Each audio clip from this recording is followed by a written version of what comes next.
Ladies and gentlemen, please welcome to James Cameron. I almost bailed on being a filmmaker. It's about sitting in that big dark room with all those other people you don't know, and something's going to come up on that screen that's going to take you somewhere. I'm the king of the world! Tonight, we're talking with the co-creator and the lead researcher of an incredible documentary that I recently had the pleasure of checking out, thanks to our guest today. We're talking with Stephen Schwankert, and now, when you're seeing this episode, it is officially a book as well. Stephen is releasing a book companion to it. We're going to get into what the differences between the documentary and the book. I don't think it's a carbon copy thing. I think it's added information and all that fun stuff. So without further ado, we're going to bring him in right now. Stephen Schwankert. Hey, Eddie. Thanks for having me. Well, look, I wanted to get you on. I don't know if you remember, but it was about a year ago at this point, for the Titanic roundtable, and I think you were over in Beijing, or you were somewhere. Yeah, I was moving around, so it was the timing just wasn't quite right. You know, it's funny. I'm sure it's like any other important day on the calendar, but it seems like right around April 13, 14, 15 now, every year, Titanic or not, it just seems like my calendar is absolutely loaded. So unfortunately, we were a victim to that last year. Right.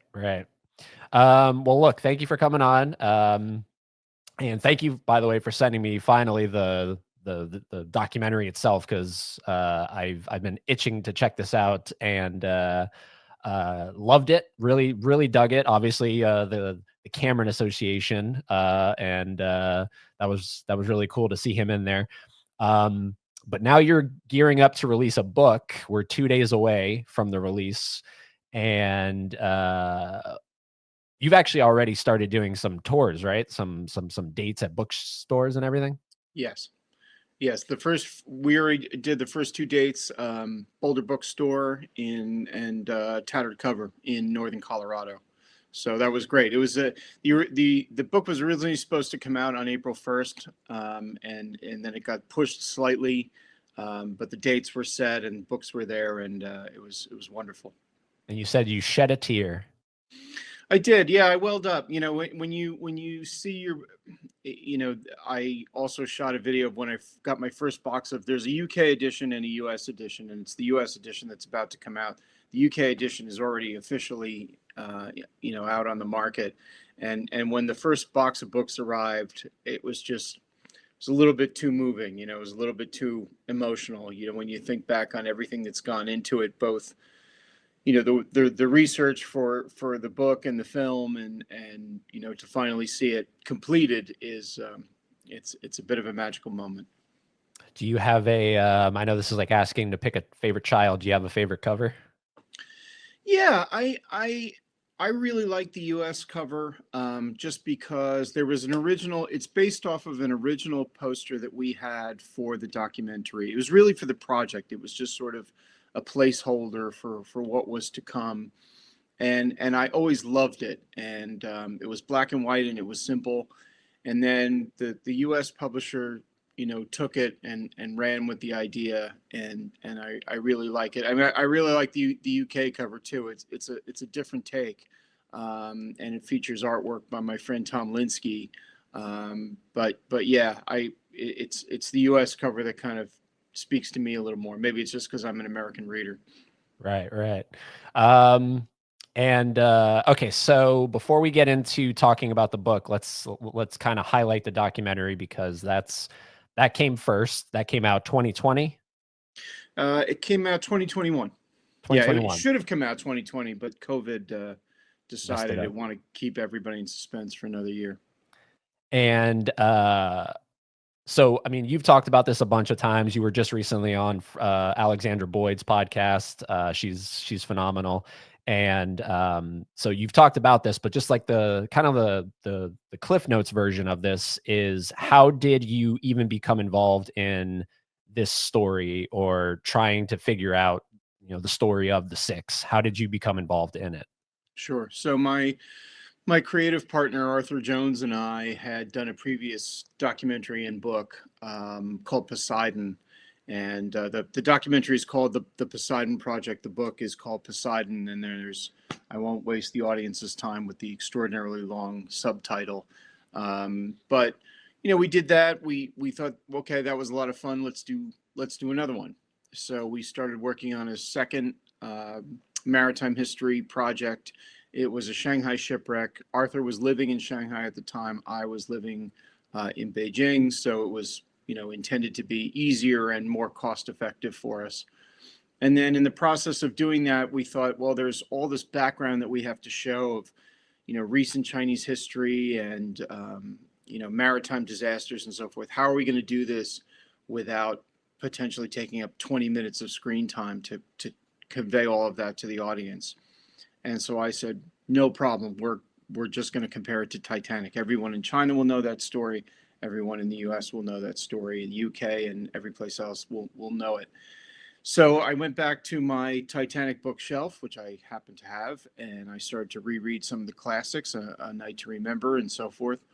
And I also started looking online. What's some of the new research that had been done? Because right around that time, the 100th anniversary of the sinking of Titanic had come and gone, and I thought, well, there must have been an absolute slew of interviews, and of course James Cameron had his new special about the sinking and the specifically the fall of the wreck through the water and so forth, and I thought, well, maybe there'll be something out there about just that tells us a bit more about everything that happened.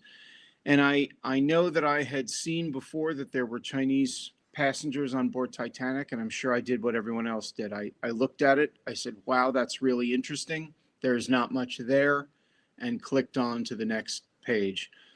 And I sort of did the same thing this time. I read it and I said, wow, interesting. Okay, not a lot there. Moving on.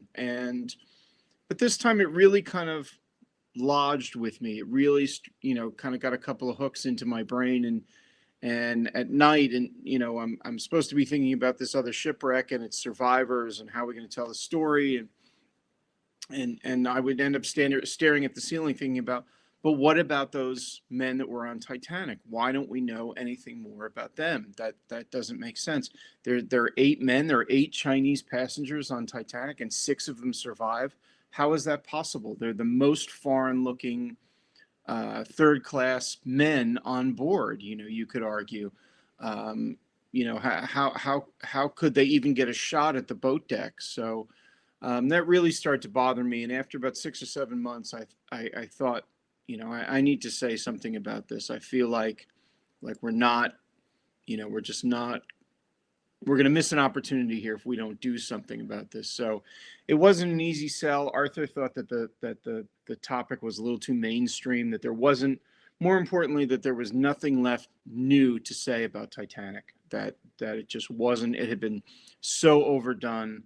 And, what could we possibly say about it? So it took me a little while, but finally I convinced him, that James Cameron's 1912 yacht, as I think I referred to it at one point, was the ship and the story that we should be working on, and that we were going to regret it if we didn't. So I'm glad that I was able to convince him to turn in that direction. And obviously this is James Cameron 101, so I'm very curious, how does Cameron become involved in this? Because he's credited as an executive producer, and you also and when I say you, I mean your collective team, you were able to get an interview with him, which is featured in the documentary. So James Cameron came into the picture quite early, figuratively, because if I had paid a little bit more attention when I was watching the 2 DVD set of Titanic, than I'm sure so many in the audience have, that I would have noticed much earlier that there had been a scene shot of a Chinese man being rescued from the water, and when I saw that, I thought, wow, that tells us a lot. It tells us that James Cameron knew about the Chinese passengers. And if you look in the background of Titanic, because I know that once people are done listening to the podcast or watching the podcast, they're gonna go, put the movie in. But or I hope so. The the if you look in the background, you will see a Chinese passenger at various points where there are sort of third class crowds, let's say, like when Leo is boarding, that whole boarding procedure, you see a Chinese passenger in the background. There's only one. There aren't six, but you can see them being represented. When the lifeboat, when Ismay is kind of going through that, mental calculation, should I get on the boat? And you see a Chinese passenger getting on the boat in the background. So Cameron absolutely knew about them, no question. And then we wanted to know what he knew. Why did he go ahead and shoot this scene, and how much did he really know about them? And then, gee, that deleted scene kind of looks a little like the Jack and Rose ending. Somebody floating on wreckage and plucked out of the water by Lifeboat 14. That seems a little familiar. So, did a Chinese passenger inspire one of the greatest, cinematic moments of the 20th century? So, suddenly he was very much a part of the story. Whether he was going to be involved in it or not in the early stages, we certainly didn't know. But so I had met James Cameron at a press conference in 2011, and he and I are both members of the Explorers Club, which is based in New York. When I knew that he was going to be in town, I wanted to meet him, even if it was just a handshake and a welcome from the local chapter of the Explorers Club. I did that. I met him, and he was very courteous, and more importantly, I met his team. I met people like his business partner, Maria Wilhelm, and I met some of his publicity folks. And I stored all those emails and phone numbers away for a rainy day. And that rainy day ended up via the 6th coming in 2018, when we really, we were deep into principal photography for the documentary.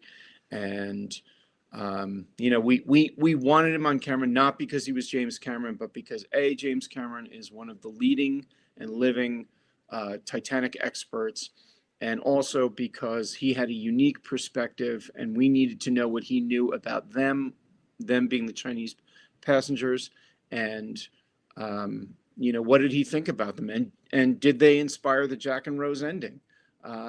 Those were, for our story, those were important elements, and we wanted to go get them. So long story short, we were able to get, to finally kind of get his attention. He was, at least chest deep in way of water. And we made him an offer that we hoped that he wouldn't refuse. And that offer was, we'll take any 15 minutes you got anywhere in the world. Well, pro tip, if you ask James Cameron for an interview, ask him for 30 minutes, okay? Because we got exactly that. We got 15 minutes. He came. He didn't need coffee. He didn't need makeup. He didn't need, a moment to set himself up. He was ready to go. The big caveat was that interview took place in Wellington, New Zealand.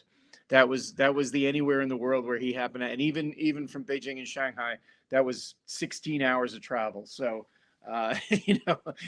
be careful what you wish for. But he was absolutely wonderful to us. He asked us if he could assist us with the production. He thought what we were doing was fascinating, and that's how he ended up coming on. Both he and Maria Wilhelm ended up coming on as executive producers, and participating in both the documentary and the book. He wrote the foreword for my book as well. Right. So I have nothing but wonderful things to say about James Cameron. He was nothing but helpful and gracious to us. Now, is there for the inevitable, because I remember I've been begging and pleading you for a DVD release of this thing, and I know it's out of your control, but do you think if it does hit DVD, is there a potential to see the full uncut interview? Because that was one thing that stood out to me, was there's not a lot of Cameron in the documentary. There's, I think, 2 moments where we see him on camera talking, and then he's gone. And I was like, oh, darn, I want to see more of, like, there has to be more. Yeah, there's not a ton more, to be honest. But yeah, I mean, for people who would be interested, there would definitely be more material than you get to see in the documentary. There's a little bit that sort of exists online in trailer form. And there, to the best of my knowledge, there are no plans for a DVD, but stay tuned. I'm not a producer of the documentary, so I don't get to make those decisions. But if such a thing were to come about, I'm sure that would be part of the extras. Cool, cool. All right. Now you were actually just talking about the deleted scene and how there's this in the background. There's this one particular gentleman who's constantly throughout the film, and I thought it was appropriate to ask him to come on and just because I had asked you, had you even talked to him before, and you had said no, so I just thought this would be a perfect time to make it happen. So we're going to bring into the studio with us now, and we'll chat a little bit with Mr. Van Ling. Hello. Well, hello. Van, nice to meet you finally. Thank you Likewise. for giving us a lot of inspiration, intended or otherwise. Well, it was a weird road for me to do Titanic, but I'm so glad I did, and I have some pretty interesting anecdotes because when I heard about your film, I was so excited that somebody was going to tell that story. When we shot the movie, we really had no idea other than that same list of names in the manifest, and we weren't quite sure who it was. But we quickly figured out it's probably Fang Lang, and so that was the character I was supposed to be playing. But and I don't know if you know this or if Jim ever mentioned it, but I worked as Jim's researcher and creative technical guy for about 8 years, starting with The Abyss. And so, and then after that, I kind of went off on my own, and my visual effects company that I had at the time, my partner Casey Cannon and I had a company called Band for the Ranch Entertainment, and even after I left to form that company with my partner, Jim, even though I wasn't working for him anymore, called me out of the blue one day while we were working on another film and said, "Hey, I'm working on Titanic, and I need a Chinese guy to come down here, and I want you to come down to Mexico to the shoot." And so, you don't say no when Jim asks. So and I was thrilled to, come down to Mexico, and the first scene we shot was him getting rescued off the wooden door, and by Fifth Officer Lowe. And we shot that scene in October of 1996 in one of the indoor tanks where they were the 3-foot deep tank that we were shooting this stuff, and then that was like a week's worth of work went away. Wow. Well, it was a week's because we were waiting around a lot, and they had to do ice makeup. I don't know if you saw in the that 2-disc DVD set that you're talking about, the director's edition. I was also a DVD producer, so I produced that disc for them, and I not only put together all the deleted scenes and all the material, I even had digitally added my own breath for any of the scenes that they didn't, because they had to add digital breath, visual effects breath in so many of the scenes because you can't freeze your actors, but you want to have the verisimilitude. And so other people had done it for the movie, but then we were doing deleted scenes for the DVD. It was just me and my team doing that for any of the new scenes. So I'm sitting there putting breath on myself and adding the stars in the sky, in the night sky and everything. But doing that was really amazing to be able to be part of that. And one of the interesting things was when we came on, and it was like, okay, these were Chinese passengers, and we weren't sure why they were there. At least I didn't. And so I'm sitting here as basically a day player for the show, trying to figure out, okay, how am I supposed to play this character? Who is this character? And basically, a lot of it came down to if he's going to be calling for help, he's going to have to be calling for help in Chinese. He's not going to necessarily speak English. We don't know. I didn't know anyway. And on the production, we didn't really know at that time, because that was back in 1996. And what I hit upon was, oh, okay, so he's taking a berth in a British ship that's coming from England to America. So the only thing I could think of is, there was obviously a lot of British interest in China over the course of history. Could he have been from Hong Kong? And if he was from Hong Kong, then I assume his dialect had to be some form of Cantonese. And I rolled the dice on that because I had no idea. And luckily, my mom was Mandarin, my father was Cantonese. So I'm in Mexico, getting on my cell phone, calling my parents. Hey, how do you say I'm over here? It's cold in Cantonese. And so they told me, I lead on, so that's what I kind of brought to it, just winging it, because having been a researcher for Jim, I know he was a stickler. He wants everybody to care about and invest in the things that, as much as he does. And so I was used to that. And so, we worked this out, and that's what I did, and fingers crossed. And then when I first found out about the 6, I was so excited that would be available. And then I heard, they were sailors and they were traveling around, and there's all this other stuff. So I'm thinking, and they're not from Hong Kong. Hong Kong had nothing to do with it. And I'm thinking, oh crap, was I using the wrong dialect? And then when I was watching the piece, I'm thinking, how badly did I, take a shot and mess it up? And then I find out that they were from Guangdong, so which is, they speak Cantonese, and I was, so that's the silliness involved in my part of it.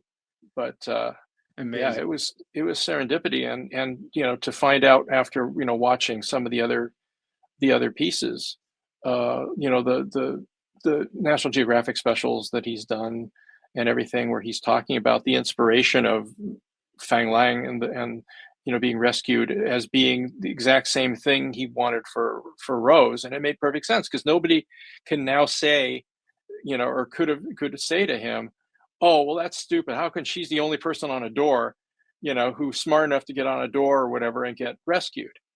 And the idea was, no, this literally happened in history. But I knew nothing about what happened to any of the other passengers until I saw your doc. So thank you so much to you and Arthur. And of course, I did get contacted by the folks at National Geographic saying, hey, you know what? They want to use your footage from the show, and is that okay? I said, absolutely, because I'm at that age where I'm starting to see what the value of understanding your heritage really is. I was born in Philly. I grew up in Los Angeles, so I've only been to China a couple times on trips. So it was really fascinating to learn about so many different things, and kind of reach back into history and start understanding. And that led me to the Chinese Exclusion Act and all these other things that have gone on. So there's so many facets of the immigrant experience, especially how important it is now, to kind of look back and see what the events today are in comparison to some of those things. And it was just great. And I echo what Eddie's saying. I'm really hoping that the movie will come out, get a domestic release. I mean, I understand it did come out, or at least get screened in Canada, because obviously there's a lot of connection there. But I would love to see more people, because I tell everybody about it and they'll go, oh, that sounds really cool. Where can I see it? And I'm, yeah. But now you have a book out, I understand, which is, well, I mean, luckily it's sort of finally everything came together this spring. I mean, the documentary made some festival rounds, and that was great. But you always want more people to see it. At least now people, they'll be able to read the book, and then also it is available to stream on Magellan TV, which is a documentary platform. People can go on. It's Magellan, like the Explorer, and just TV at the end.com. People will be able to find it quite readily. They have a fair bit. I would expect that the Titaniacs in the audience may be aware of it, because they have quite a bit of Titanic material on there. But it's amazing to hear your your recollections of all that, because we just wanted to know, what did James Cameron know, and when did he know it? How much of what's going on is affecting the rest of the film, and as a diver who's worked on a couple of productions, I was wondering what I mean, it's obviously shot in a tank, but I was interested sort of when and where. And I think it's interesting that he called you to come down to Mexico to do it, as if there are no other Chinese extras anywhere around. Hey, but I actually thought the same thing. Am I the only Chinese person he knows? But then I thought, you know what? Hey, when Jim calls, you go, and that's an honor. Exactly. And I'd done my share of diving on the Abyss. I was his researcher on the Abyss. Okay. So I got to go down there, and then that was like 1 week in October '96, and they were in the middle of production. Right. And then 3 or 4 months later, in I think it was February of 1997, I get a call from him, and they're still in the middle of production. And he said, since we did the main scene for you, historically for the character, we need to set you up in the film. Yeah. So we need you to come down for another week and shoot other scenes aboard the ship. And so that's what we did, and that's where you get that shot of Leo coming down the hall, and I'm standing next to Jeanette Goldstein as the Irish mommy, and and then doing the scene in the third class where they're trying to break through the gates with the bench.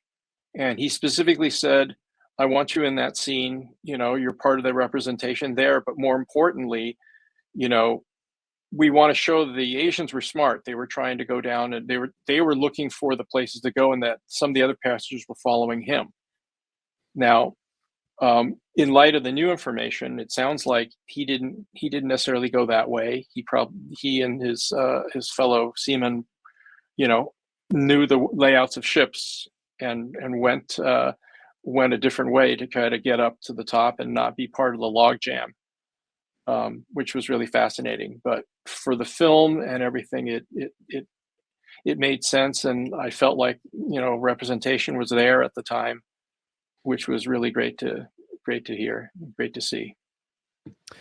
Stephen, with the book, is there going to be, because this is what I'm really curious about, is how different is it going to be from the documentary? So if someone has seen the documentary, or to Van's point, if they're unable to find the documentary for one reason or another, obviously go to the book, but how different is the book from the documentary?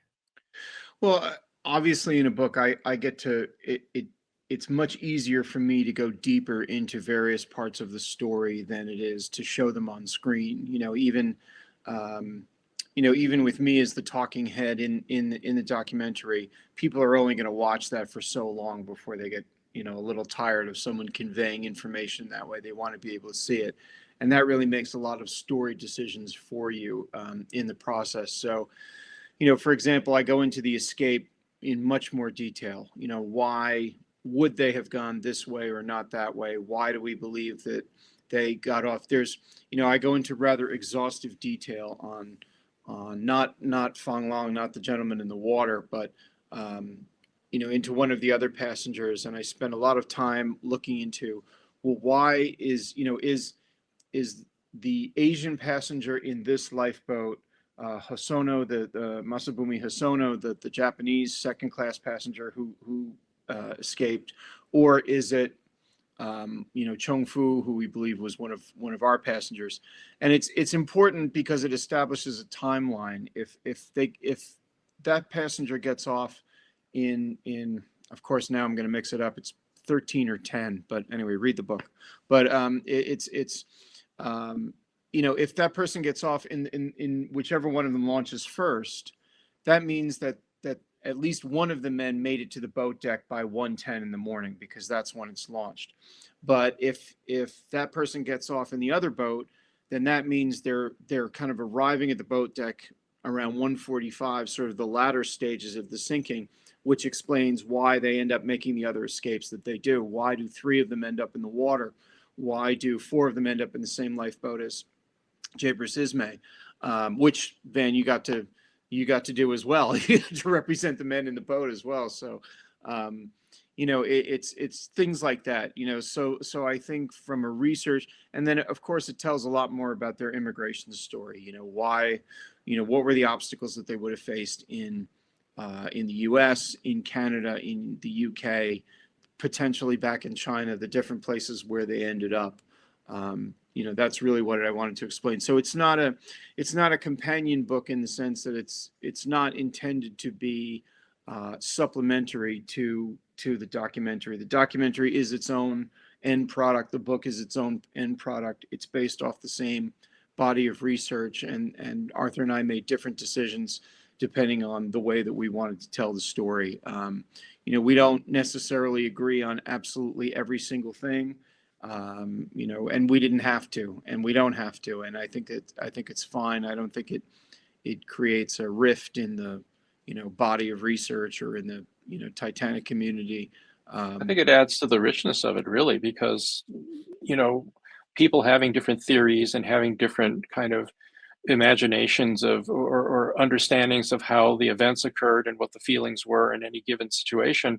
You know, there's validity to the discussion, and there's probably validity in multiple viewpoints, because the situation was a very fluid one, and different people have different feelings, and they ascribe those feelings to everybody else, you know, at the same time. And so it's really fascinating for me historically. As a fan of history, I was really fascinated beyond just the Titanic portion of it, the fact that they were in England because they needed people, because people had gone off to war, and so they had to bring in other people. And the moment people came back from the war, it was like, okay, we don't need you anymore.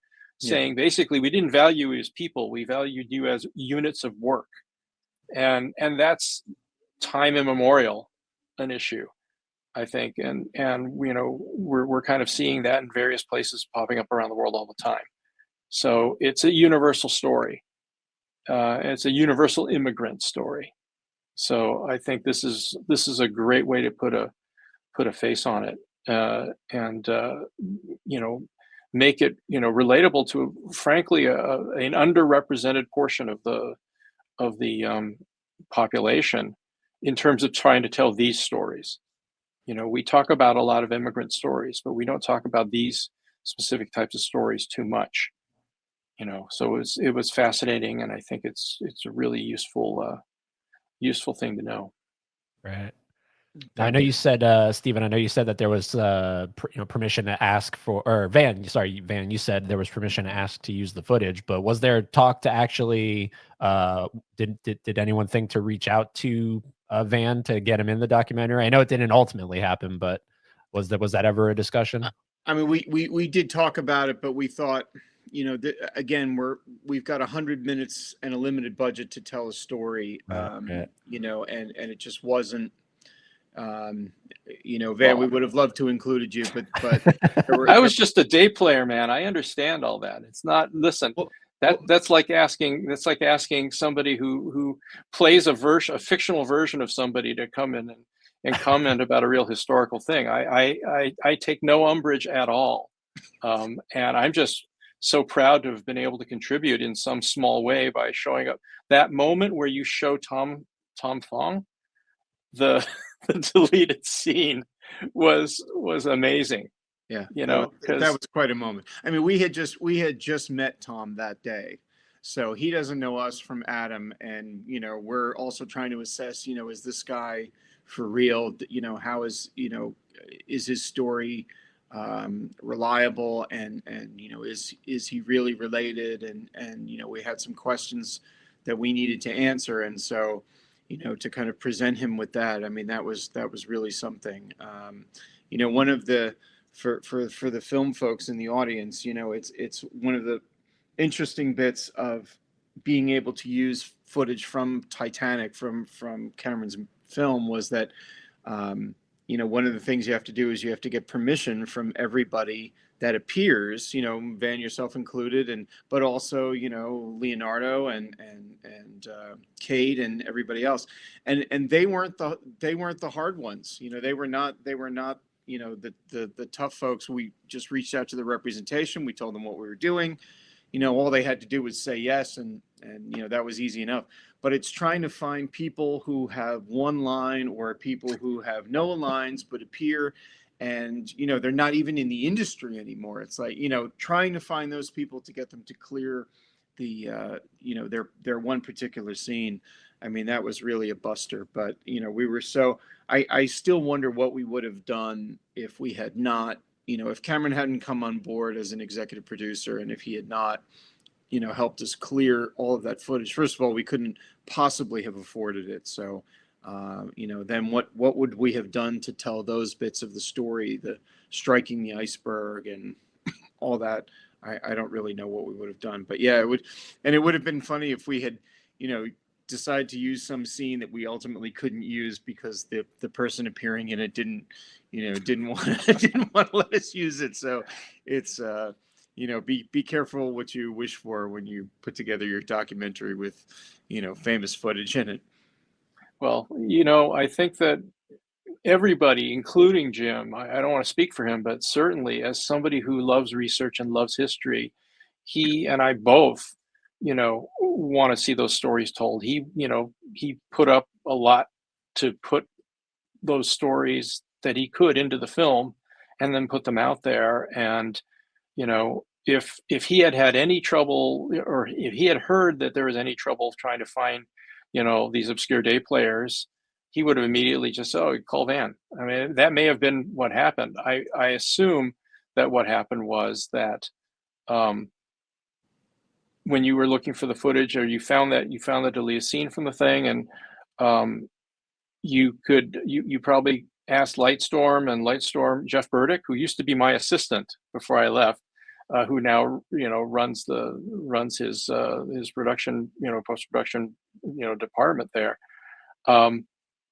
They would contact me, or they would tell Nat Geo to contact, to send a letter to me, because I am the person of record in the cast list for that and everything. So, and I had no problem and would never have a problem, because as somebody who has produced a lot of DVDs where we needed to get footage and everything, I know the drill. So I've been on the other side. I've been on your side of it. And, it always helps to have something massively worthwhile like your film to do that for. And I'm really proud to have helped in any way I could. Well, thank you. I mean, and by the way, your choice of Cantonese was absolutely spot on. It would have been, it was certainly, that was one of the things that we encountered early on was, what language would these men have spoken, and where did they come from, and so forth. And, we realized early on that they would have been from the South, and Toisan speakers or Cantonese speakers. And so, your choice was correct. If you had, it might have resonated slightly better with the mainland audience if you had used Mandarin, but people probably also would have realized that it wasn't historically accurate either, or most likely not. So good choice on the dialogue there. Well, thanks. I still don't know about the outfit. The outfit was picked out by costumes, and they gave me. I had long hair at the time, so they put it in a queue and all of that. And I, watch the doc now. It's like, oh, they were all short crop hair because you don't want to be shoveling coal and doing stuff with a long queue. Right. So, yeah. So I guess, we went with the information we had. I don't expect that we will digitally go back and change everything like can be done. Yeah. But it was a moment in time for the making of the film. It was a moment in time for the success of the film. Just as it was a moment in time for the event of the sinking. And I think that what really the through line is always, to me, the humanity of it. You know, these aren't just, you know, when you're shooting a movie, you have the cast, and then you have day players, which is next step up, and then you have extras, right? And there's this sense of, you know, you're creating a background, and even with background, Jim wants to really get it right. He doesn't, you know, want to see things that are like blatantly wrong or convenient. They'll pass muster visually, they'll pass muster whatever, but he really does, you know, really get into the weeds on it, and is very passionate about it. That's one of the great things with working with him.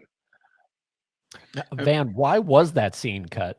I don't know if we've ever talked about this. Why was that scene cut from the film? Do you know? Well, the movie was what, 3 hours and 15. It was long. Right. And there are certain things that, you know, it kind of, you know, overstuffs the storyline. And remember, the story is about Jack and Rose, and you don't necessarily want to have it so that, oh, well, Rose and Jack are just copying some Chinese guy we just saw. Okay. And, you know, and it's how films go when you're putting. I'm a film writer director now myself, and so I know what it's like to have to, you know, chop off parts of your babies in order to get the audience to be able to focus instead of giving them too much information. But the idea, and this is what Jim does brilliantly in this particular film, he seeds these things. He doesn't contradict anything, but he also doesn't not show it. He shows some things, hints and intimates some things. And then if you look deeper, it's almost like an Easter egg. It's like, hey, you know, you saw that guy here. Well, he's also here at the, you know, in this other scene. Go see the deleted scenes, and you realize the amount of research and the amount of attention that gets put into those things. And, you know, maybe there's, you know, at some point a longer version that has all this stuff, but, you know, the focus is on telling the story he was trying to tell. So I don't expect it to show up in a cut, because to me, that, again, it kind of, as a storyteller, it dilutes a little bit of it, but it's part of the added richness.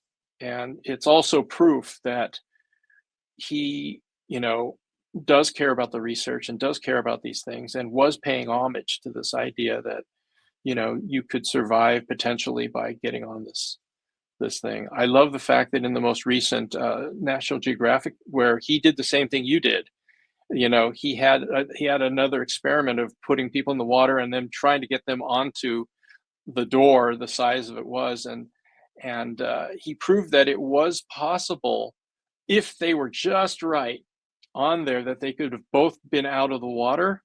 And his takeaway, which was hilarious but absolutely accurate, was, well, that just proves to me that if that were true, what I should have done is had a smaller door. Because the whole point for the tragic romance of it is that Jack doesn't survive. So, you know, it's trying to work with history and make sure you capture the emotion of it, of what you're trying to say. And, you know, God bless the fans and the Titaniacs. If they want to get into the weeds and really go into, well, this couldn't have happened this way, it's like, wow, that just means they care. And it's an honor to be, you know, part of that process. Right. Yeah, and also, Stephen, when I was watching the moment Van was talking about with the deleted scene, you showing that to him, and just that introduction of him, he's really the emotional through line of the entire thing. Without spoiling it for anyone that hasn't seen it, he's really kind of all throughout, and like I said, he's the emotional hook to us, the audience.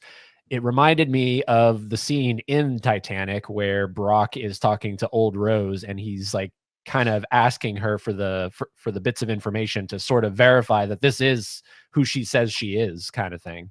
So when I was watching it, I was thinking, wow, you're like, almost in a way, you're Bill Paxton in that moment. And he is essentially old Rose trying to prove to you that, yes, this is who I say this is.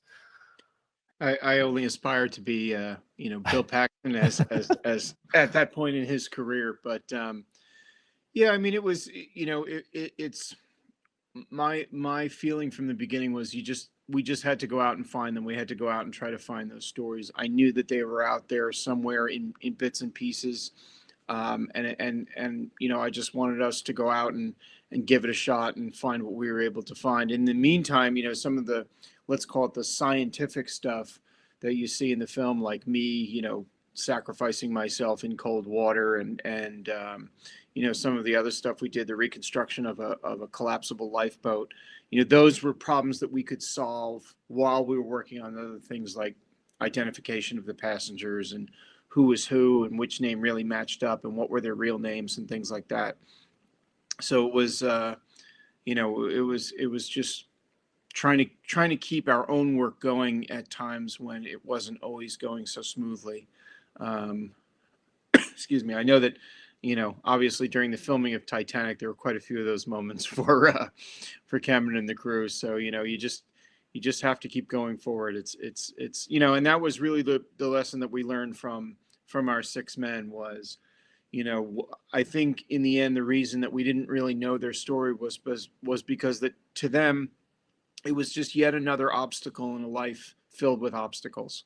Okay, no job for me here at home where I grew up. I'm a teenager and I'm going to leave my country and go find work on ships. Oh, we just hit an iceberg. Oh, well, I survived. So on to the next challenge. Oh, this country that we arrived in won't allow us in. So good thing we have a work ship to go to, and just on and on and on and on. And that was the lesson that we really took away. And, if you want to draw it to Rose's spirit and her drive, not only to survive, but to live her own life. I mean, that, it's really personified in what these men were trying to do. They had whether it was an American dream or a Canadian dream or a British dream or just a better Chinese dream, that's what they were going for. And, you see that throughout the things that they did in their lives, certainly in the more complete stories that we have.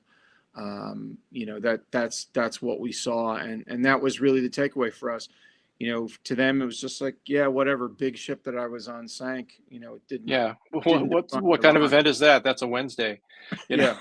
Exactly. And it's very much, and it's not just the Asian experience, it's kind of the immigrant experience, or even if you want to take the racial components out of it, the nationalistic components out of it, it's the lower class, middle class, service class experience. Everybody also knows the story of Violet Jessup, right? The who went down, who survived 3 different White Star Line disasters, yeah. And that's a big portion of it. But to Eddie's point earlier about showing this to Tom, one of the things I found really interesting, coming from sort of, I've worked on some documentaries too, small, ones for movie background stuff, and talking to people about anything to do with Titanic is always fraught with a lot of people who want the attention, and this idea that there were some other like restaurants in Canada and some other places where one of their big selling points was telling people the story. And sometimes it's like, oh, well, that gets more people to show up. Other restaurants will start trying to copy that process. And so when you come in with, especially filmed non-documentary footage, and say, there was this scene, there is this thing where, I could sense you needing to,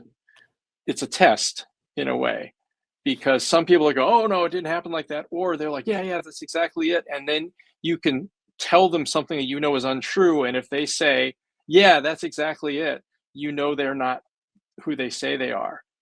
And you had an instance mentioned in the film where you were talking to somebody and trying to get information, and they would say things, and every time you press to try to get corroboration, they finally turn their phones off, because there's a lot of opportunists out there, and because they think that there's opportunities to be had to make money or to get notoriety or to do things. And so the serendipitous moments where two pieces of information come together that you never, could not have happened intentionally, or,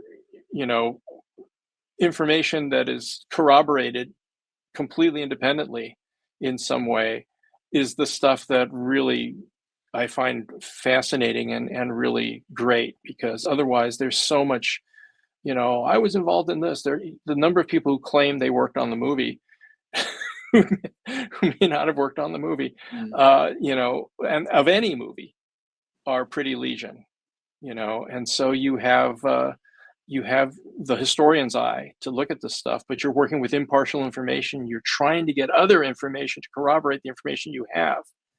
And if you tip your hand on what you're looking for, you can lead, and this is true with true crime as well.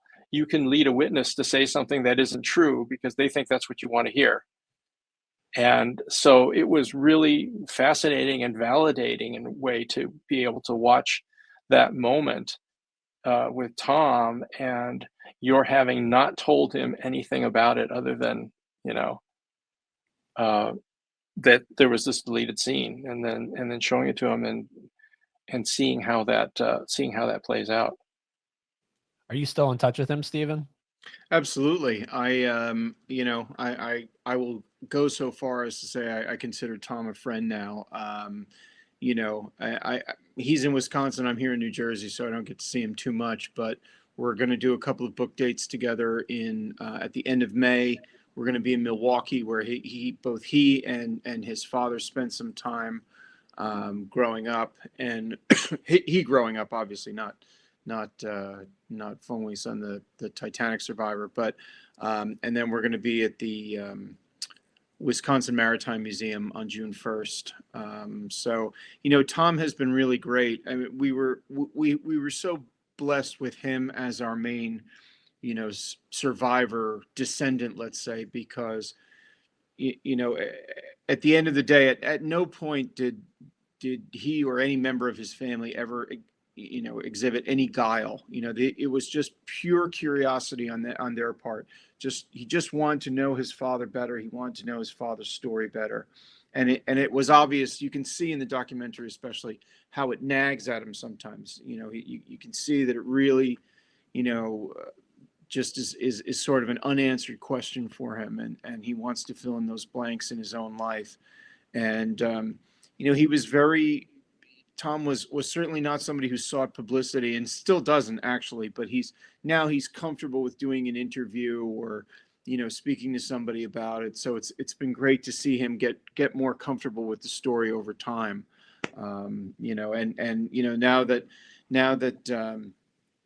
Tom is still, I believe he's still the youngest Titanic son in the world. Wow. His daughter, I believe, is the youngest granddaughter, and there is now a youngest grandchild. So it's for the Titanic folks, it's really some deep genealogy there. But I met another Titanic daughter, or I met a Titanic daughter, sort of unrelated, in an unrelated way, and she had a Wisconsin connection, and I managed to get the two of them together. And it's when is that going to happen again, that you're going to have two unrelated Titanic children together? I think it's we're running out of those moments. But yeah, I think Walter Lord sort of gets the first bit of credit for resurrecting the Titanic story sort of in the public mind with A Night to Remember. Both first his wonderful book, and then the movie that came out the following year. But I mean, the reason that this is cemented in our consciousness is really because of James Cameron and his love for the ocean, his love for exploration, and his wanting to find a way. I mean, he's pretty obvious in all of his interviews where he talks about, like, hey, I wanted to go dive Titanic, and I kind of wanted somebody else to pay for it, and I wrote a movie about it. And I mean, that that's the way to do it. But he doesn't stop there. No, he goes and researches the hell out of it, because it's like anything worth doing is worth doing well. Indeed. And that means being meticulous in your research. It means doing all the things that you don't have to do the bare minimum. You do it because this is how you invest in it. As a writer director, you invest in a project by going all in, which means learning every little thing you can, because all of those things can help serve your story, serve the emotion, serve the balance of the different types of characters and everything. And this story resonates, but it's always the story of Titanic has always resonated, but it has resonated up until now through that white Anglo-Saxon lens, like was mentioned in the doc. And the way that the Asians were portrayed as cowardly and dressing up as women and craven and sneaking and all this stuff was, if I understand correctly, could theoretically be attributed to this idea that a lot of the rich white men weren't necessarily acting as decorous as they should have, or that their upbringing would have dictated, and therefore they needed somebody else to make the villain, so they didn't look quite as bad. I think so, one of the things that we discovered, let's say, or one of the things that we shined a light on, is probably a better way to say it, was that that you have a lot of families, a lot of women and children. All the women and children who got to get on the lifeboat first or only. Suddenly they're there on Carpathia, and their husbands, their sons, their brothers, are not there, and these other people are there, and they have a lot of shock and a lot of rage and a lot of grief, and they're just kind of directing it at somebody.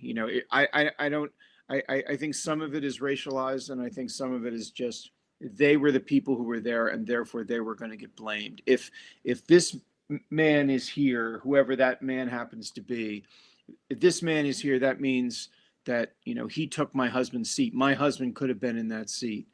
And it's that theoretical zero sum, yeah, gaming theory there. Sure. And we saw a lot of that. And I mean, they were just easy scapegoats, very easy scapegoats. For all the interviews that newspapers did after the sinking and the return of folks to New York, and even speaking tours, some of the folks went on, there's a third class passenger from the Middle East who went on a speaking tour of the Midwest, and was pretty proud of the fact that he kind of snuck into a lifeboat when nobody was looking, and he was the first third class male passenger to get off. And his feeling was, hey, I made it, and here I am, and here's my story. And I think that's certainly a way to approach it.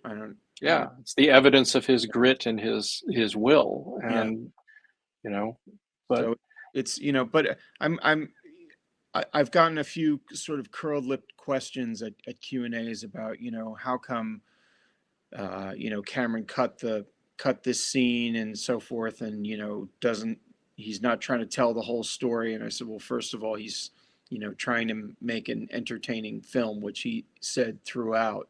But, I think that's kind of unfair to him. He, if you do look at the background, I'm not just talking about, your appearances, but you do see that there are Middle Eastern passengers there. There are passengers from other parts of Europe.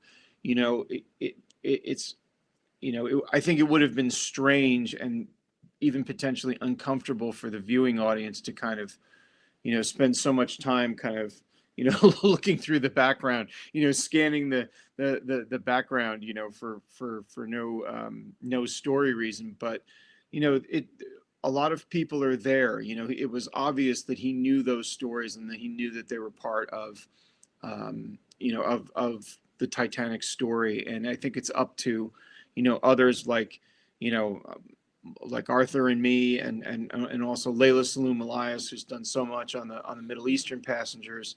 There's a book, The Black Man on Titanic Now. There are people who really have looked into that background and told those stories. And I don't know that it was Cameron's responsibility in the first place. And I think he, did what he needed to do. And, it's pointed to a lot of us. I mean, I don't know. Van, I don't know if you hadn't had your moment of Titanic glory, on the DVD.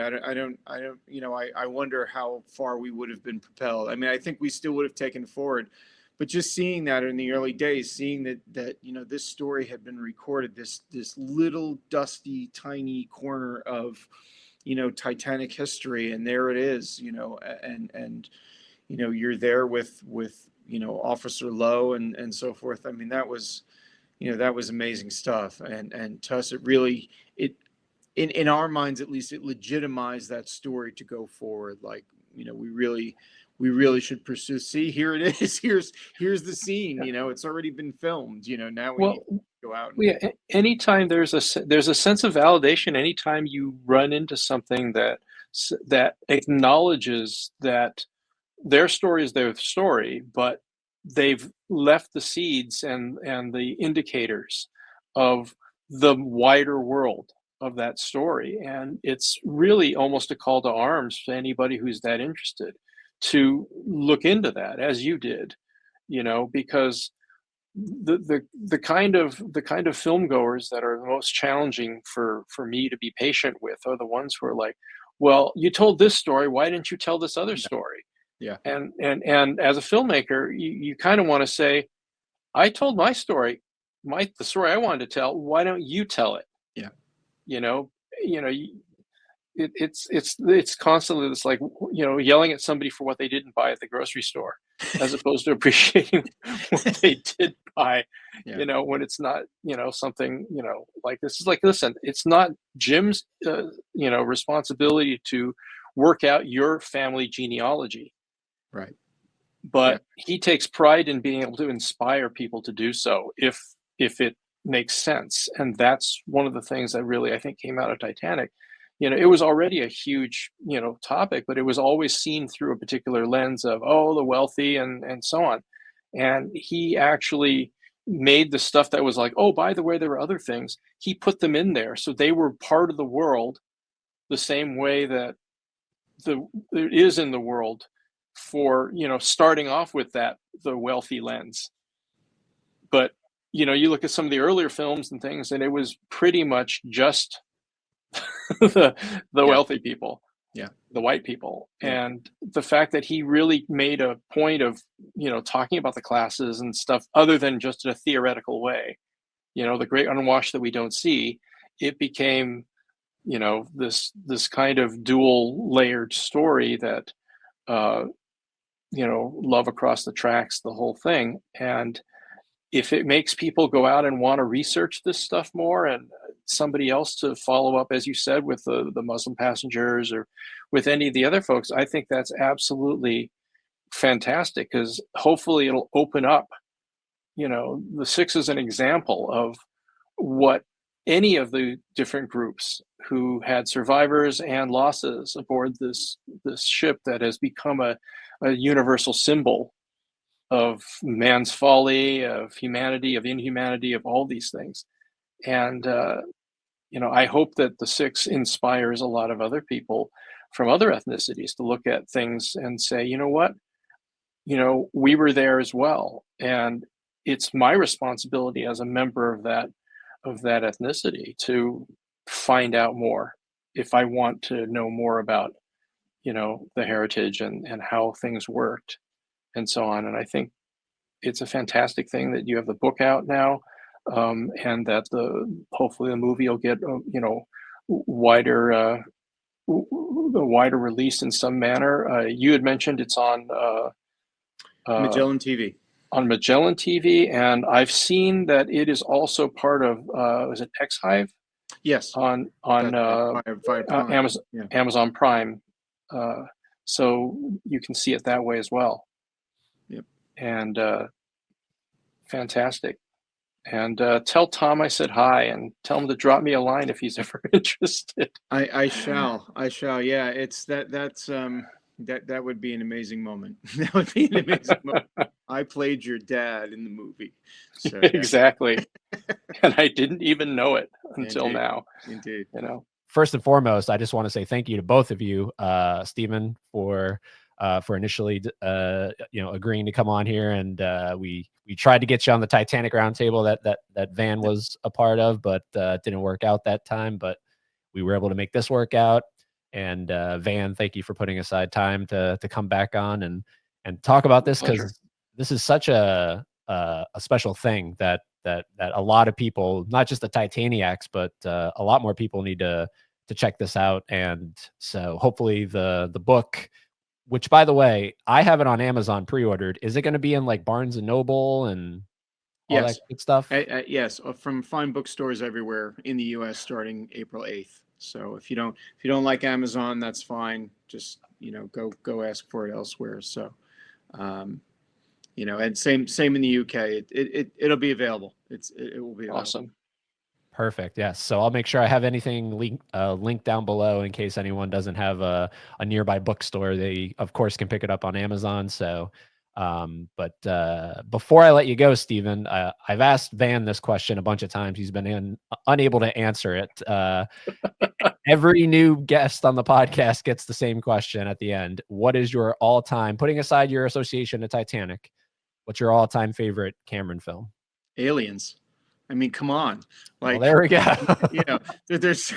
I was hoping you were going to ask me that because, Titanic was awesome. The first time I saw Titanic, it was in a 1997 Beijing cinema, which was like, imagine your high school auditorium, except that the person next to you is smoking, and that the first time I saw it, it was slightly out of focus.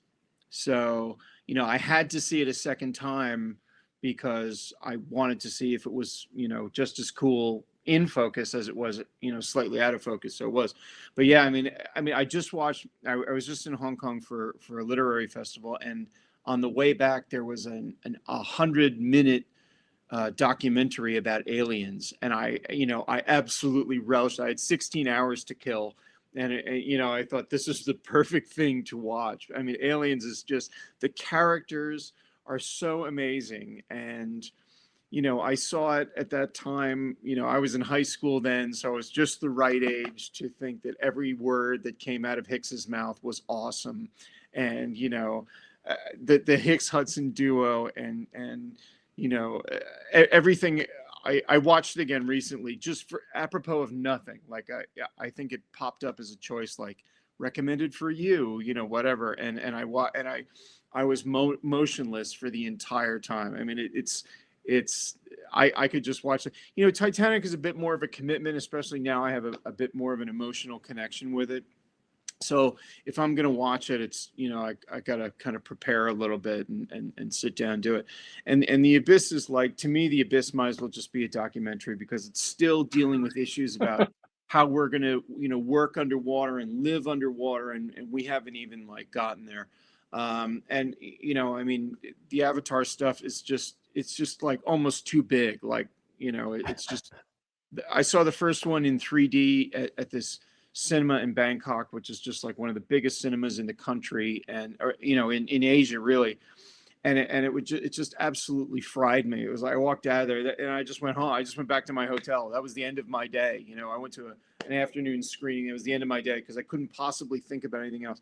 But Aliens is just like, I saw the Terminator and I thought it was cool. But I mean, Aliens is just, it's just, I hadn't seen the original. I hadn't seen Alien, which obviously isn't a Cameron film. But when I saw Aliens, I was just like, I'm gonna be seeing this movie a lot. And so I think I saw it 2 or 3 times in the cinema, and then, I don't know how many times I've seen it since then, on DVD or streaming or whatever. It's just so cool. It's just so, it's so familiar but at the same time, it's just, it's just to watch the action and the layering of the characters is just so wonderful. And then there was that, I'm sorry to go on, but there was that, pre-streaming, pre-DVD, and there was that rumor going around that there was another cut. And it was like, oh yeah, is that the one with the Land Rover? And you're like, what are you talking about? What do you mean the land? What are you talking about? Like what? How could there be another cut of the film? Like, does that exist? Do those things happen? And so, obviously now it's, you can just dial it up, and, it's a different experience. But I remember the first time I saw that, I was like, footage from aliens that I've never seen before, yeah. So that's an extraordinarily long way of saying, yes, Aliens is definitely my favorite Cameron movie. I didn't get to ask him about it when I met him. We were totally focused on what we were doing with the Six and that project and Titanic and so forth. But yeah, I mean, Aliens is just too awesome. That's the kind of movie where anytime if it's ever re-released, every 5 years or whatever for some anniversary, I'm absolutely going with a giant bucket of popcorn and an enormous Coke. And I mean, that's what a movie should be. So. Was the was the documentary you were talking about, was it Aliens Expanded? Is that the name of it? I honestly don't remember. Okay. It has a very thoughtful interview with Sigourney Weaver. I mean, it interviews a lot of the main players. Does it seem like recent or kind of old? It seemed recent, yeah. I mean, haircut wise. Is that on the 4K disc, the new one that came out? I saw it on a plane, so I don't know where, what the source is, but it was about 100 minutes, and some of the interviews are newer. Excuse me, were specifically shot for it. You can see that, and some of them are obviously more from archival, yeah. and sort of updated stuff, and but yeah, it was just. Yeah, it was just cool to go back into the characters. That was the thing and just to, it was, I was amazed how many of the characters, how many of the actors they managed to get for it. And, talking about, the guys in that team, that first team and how they felt about it and how much, they still thought about it in terms of their career. So yeah, it's see, now I'm gonna want to go watch it. Now I got as you should 2 hours before I go to bed. But before you watch it, go to YouTube and look up A Boy and His Power Loader. Okay. Just do that. The funny thing is, from that movie, from the day I have an irrational fear of falling downstairs, in part because I'm clumsy, but I from the moment that I saw, the mother grab the power loader and pull it down, and she goes face forward down. I've had a fear that that's going to happen to me one day, not with like some creatures going to grab me, but just kind of going face forward, down a hole or down a flight of stairs the way Ripley does there, and it comes from that. But yeah. Well, don't be walking around in a power loader. No. You're 3 feet off the ground, so it's don't mess with power loaders. Van, are you able to answer, or should I just forget it? Well, Steve's making a pretty good case for Aliens, and that was the seminal connection for me with Cameron. So It might be. It might be it, but because I had ended up working on various DVD, Blu-ray, Laserdisc releases and production on several subsequent films. And I worked on, I was full-time on The Abyss. I was full-time on Terminator 2.